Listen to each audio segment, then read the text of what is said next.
तो आज मैं फंस चुका हूँ इन जायंट स्काई आइलैंड्स के ऊपर और ये आइलैंड बाहर से दिखने में जितना खूबसूरत है अंदर से उतना ज्यादा खतरनाक। और साथ ही में ये स्काई ब्लॉक कोई नॉर्मल स्काई ब्लॉक है भी नहीं, क्योंकि यहाँ पे टाइम टू टाइम काफी खतरनाक टॉर्नेडोज भी आते हैं जो मेरे को कभी भी नीचे गिरा सकते हैं। तो इस खतरनाक स्काई ब्लॉक में मेरे को इन सारे टॉर्नेडोज से बच के मेरे को कुछ टारगेट भी कंप्लीट करना है। तो सबसे पहले मेरे को एक अच्छा इंचेंटेड वाला नेदराइट का आर्मर बनाना है और फिर मेरे को एंडर ड्रैगन और विदर को डिफीट करके बीकन बनाना है और आखिर में मेरे को इन तीनों आइलैंड्स को तोड़ के एक नए टाइप के तीनों आइलैंड्स बनाना पड़ेगा, जिसकी मदद से मैं इस वर्ल्ड के इतने खतरनाक टॉर्नेडोज को रोकने वाला हूँ, जो कि तुम लोगों को वीडियो देखने से ही पता चलेगा कैसे मैं इन टॉर्नेडोज को रोकने वाला हूँ।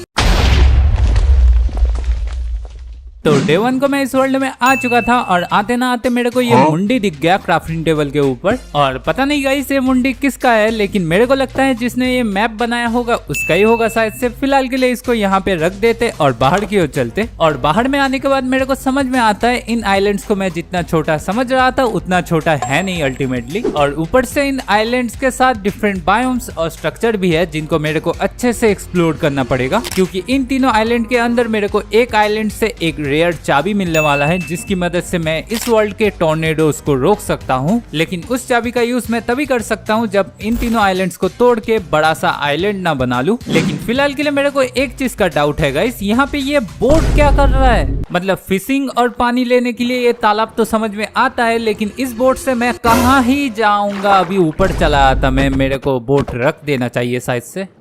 और फिर मैं चला आता हूँ थोड़े से लकड़ियाँ कलेक्ट करने के लिए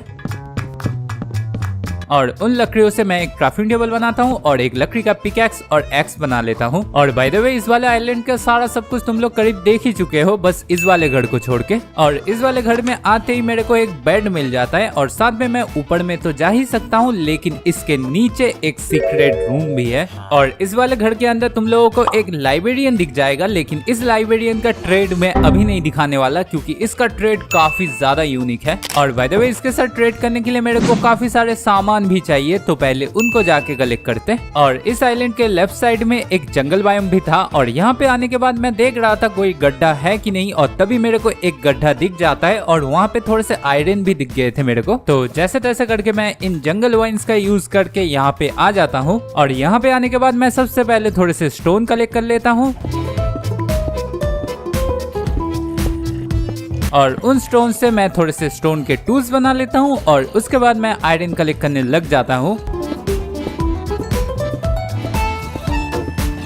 और इन आइलैंड से सबसे पहले मेरे को एक बकेट बनाना है, जिससे पानी की मदद से मैं इस आइलैंड को अच्छे से एक्सप्लोर कर पाऊँ। और फिर मैं इन आइलैंड से एक बकेट बनाता हूँ और बाकी आइलैंड्स को फिलहाल के लिए कुछ करने नहीं वाला। और फिर मैं डिसाइड करता हूँ अभी के लिए ऊपर में जाके पानी कलेक्ट कर लेते बकेट में। लेकिन ऊपर आने के बाद मैं देखता हूँ लिटरली काफी सारे मॉब्स स्पॉन हो गए थे इस आइलैंड में। तो जल्दी से मैं इन सारे ज़ॉम्बीज को ठिकाने लगा देता हूँ और उसके बाद मैं थोड़े से टॉर्चेस बना के आइलैंड के चारों तरफ फैला देता हूँ, जिससे ज़ॉम्बीज और स्पॉन ना हो पाए। और रात को मैं सोने ही जा रहा था कि तभी मेरे को इस वाले घर से एक चेस्ट मिल गया था, जिसके अंदर से मेरे को बो, एरो, स्वॉर्ड, एमराल्ड ये सारा सामान मिल चुका था। ओके फिलहाल के लिए अभी सो जाते गाइस। तो अभी मेरे को टॉर्नेडो के लिए रेडी। अरे यार ये ज़ॉम्बी ये शायद से मेरे को टच नहीं कर पाएगा। देखा कैसे टच नहीं कर पाया, कैलकुलेशन ही अलग है मेरा। जनता को आप मूर्ख समझना बंद कर दीजिए। तो मैं जो बता रहा था, तो इस वर्ल्ड में टाइम टू टाइम टॉर्नेडो आता रहता है और पहला टॉर्नेडो कब आएगा जो कि मेरे को खुद भी नहीं पता। और ऊपर से ये टॉर्नेडो कितने टाइम तक रहता है मेरे को ये भी नहीं पता। तो इसीलिए टॉर्नेडो आने से पहले मेरे को थोड़े से खाना, आयरन का आर्मर और थोड़े से कॉबलस्टोन जुगाड़ करके रखना है। ओके तो खाने के लिए मैंने यहाँ पे सीड्स को प्लांट कर दिया है, लेकिन एक प्रॉब्लम है, मेरा हंगर बार काफी लो हो चुका है। यार गाइस मेरे को जल्दी जल्दी रिसोर्सेज चाहिए टॉर्नेडो आने से पहले, लेकिन ये हंगर बार मेरे को कुछ करने नहीं दे रहा। तो इसीलिए मैं कैसल के ऊपर में आ जाता हूँ और डिसाइड करता हूँ रात में जितने भी स्केलेटन स्पॉन होंगे उनको बो से मार के मैं थोड़े से बोन मील कलेक्ट करूंगा। तो रात को मैंने थोड़े से स्केलेटन्स को मारा था, लेकिन मेरे पास बो काफी कम था, इसलिए सुबह उठ के मैं जल्दी से इनको स्वॉर्ड से खत्म कर देता हूँ। और इतने सारे स्केलेटन्स को मार के मेरे को लिटरली बस 2 बोन्स मिले। यार टॉर्नेडो आने से पहले मैं थोड़े से खाना पानी का जुगाड़ करना चाहता हूँ, और क्या हो रहा है मेरे साथ। आई थिंक इनको बलि देने का टाइम आ चुका है। ओके गाइस, तो खाने का थोड़ा बहुत जुगाड़ हो चुका है और अभी मेरे को आयरन और लावा का जुगाड़ करना पड़ेगा। तो इसलिए मैं वापस से उसी गड्ढे में माइनिंग करने के लिए जाता हूँ और यहाँ पे आने के बाद मैं देखता हूँ लिटरली यहाँ पे एक क्रीपर स्पॉन हो गया था। तो क्रीपर को निपटाने के बाद मैं अंदर की ओर माइनिंग करने लग जाता हूँ, जहाँ पे मेरे को थोड़े से और आयरन्स मिल जाता है।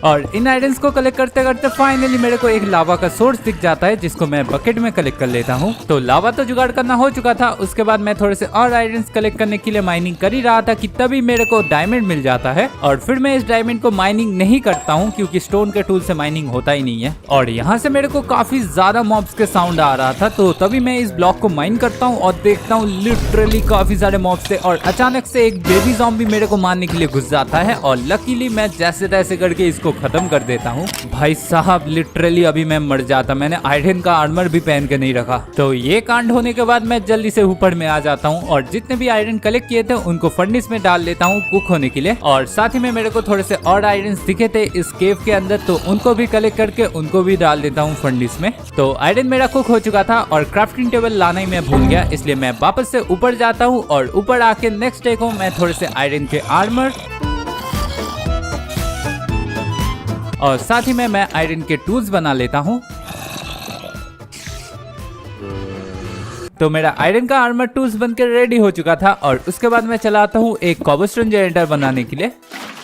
तो कॉबलस्टोन जनरेटर बनकर रेडी हो चुका था और उसके बाद मैं थोड़े से कॉबलस्टोन कलेक्ट कर लेता हूँ और इन कॉबलस्टोन से मैं थोड़े से स्लैब बना लेता हूँ। और अभी मैं डिसाइड करता हूँ बाकी दोनों आइलैंड्स को थोड़ा एक्सप्लोर करके आते, और इन दोनों आइलैंड का एक्सप्लोरेशन मेरे को जल्दी करना पड़ेगा क्योंकि आसमान में मेरे को घने काले बादल दिख रहे हैं और इस बादल को देख के पता नहीं कब टॉर्नेडो आ जाए। और इस वाले आइलैंड पे आने के बाद मैं देखता हूँ ऊपर वाला साइड एक मशरूम आइलैंड था और इसके ऊपर ही एक मशरूम वाला घर भी था, जिसके अंदर जाते ही मेरे को एक ब्रूइंग स्टैंड दिख गया। और मेरे को पता नहीं ये कैसा पोर्शन इन लोगों ने बनाया है, स्ट्रेंथ, रीजनरेशन, नाइट विजन सब कुछ एक ही पोर्शन में मिल जा रहा है। तो ये सारा सामान लेके मैं निकल जाता हूँ और उसके बाद मैं आइलैंड के लेफ्ट साइड में देखता हूँ जहाँ पे मेरे को एक ओशन टेम्पल दिख जाता है। बस देखने में थोड़ा बहुत ओशन टेम्पल जैसा है, बाकी मेरे से मत पूछना। और फिर मैं इस आइलैंड के बाकी तीनों साइड को भी देखता हूँ, लेकिन एक्सप्लोर करने के लिए कोई स्ट्रक्चर था नहीं, इसलिए मैं दूसरे वाले आइलैंड की ओर निकल जाता हूँ। और दूसरे वाले आइलैंड को दूर से देखने से ही दो स्ट्रक्चर दिख गया था। एक तो पिरामिड था जो कि काफी अजीब देखने में था और दूसरा स्ट्रक्चर तो मेरे को पता भी नहीं, जो कि मेरे को जाके पता लगेगा। और आइलैंड में आने के बाद मैं देखता हूँ ऊपर में सवाना बायोम है और इस साइड में तो डार्कवुड ट्री का भी बायोम है और साथ में ये केव्स में काफी ज्यादा मॉब्स के भी साउंड आ रहा है। इसमें मैं बाद में जाऊंगा, फिलहाल के लिए मैं पिरामिड में जाके देखता।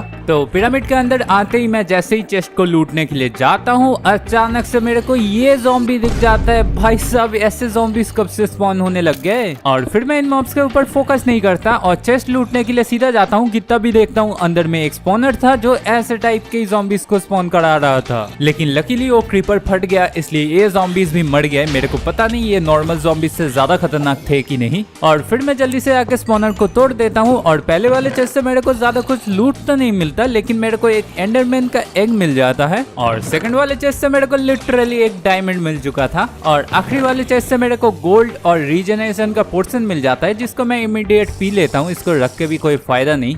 और बाय द वे मैं इन TNTs को भी ले लेता, बाद में कुछ काम में आ जाएगा। और ये सारा सामान लेने के बाद मैं सीधा इस पिरामिड से निकल जाता हूँ और इस पिरामिड से निकलने के बाद मैं सीधा चला आता हूँ उस अजीब से दिखने वाले घर की ओर। और इस घर के अंदर से मेरे को क्या सामान मिलेगा ये मैं सोच रहा था, लेकिन अंदर आने के बाद ये स्ट्रक्चर तो काफी अजीब सा था, लेकिन यहाँ से कुछ भी सामान नहीं मिला मेरे को। मतलब लिटरली इन तीनों आइलैंड्स के स्ट्रक्चर्स को एक्सप्लोर करके मेरे को कुछ भी सामान नहीं मिला। और ये सारा लूट मिलने के बाद मेरे को और भी ज्यादा डर लग रहा था, क्योंकि ना ही टॉर्नेडो को रोकने के लिए मेरे को कोई रेयर चाबी मिला है और ना ही टॉर्नेडो से बचने के लिए कुछ रेयर आइटम मिला है मेरे को। और ऊपर से मेरे पास खाना भी काफी ज्यादा कम है और ये खाना जल्दी जल्दी ग्रो भी नहीं हो रहा। ओके गाइस, मैंने डिसाइड कर लिया है, मेरे को रिस्क लेके एक एक्सवी फार्म बनाना ही पड़ेगा। मैंने सोचा था टॉर्नेडो आके चला जाए उसके बाद मैं एक्सवी फार्म को बनाना शुरू करूंगा, लेकिन अभी टॉर्नेडो आएगा कब ये भी मेरे को पता नहीं, इसलिए मैंने डिसाइड किया है रिस्क लेके मेरे को एक्सवी फार्म को बनाना ही पड़ेगा अभी। तो इसलिए मैं जल्दी से इस कॉबलस्टोन फार्म को तोड़ देता हूँ और एक बड़ा सा कॉबलस्टोन फार्म बनाने लग जाता हूँ, जिससे मेरे को काफी सारे कॉबलस्टोन जल्दी जल्दी मिल जाए।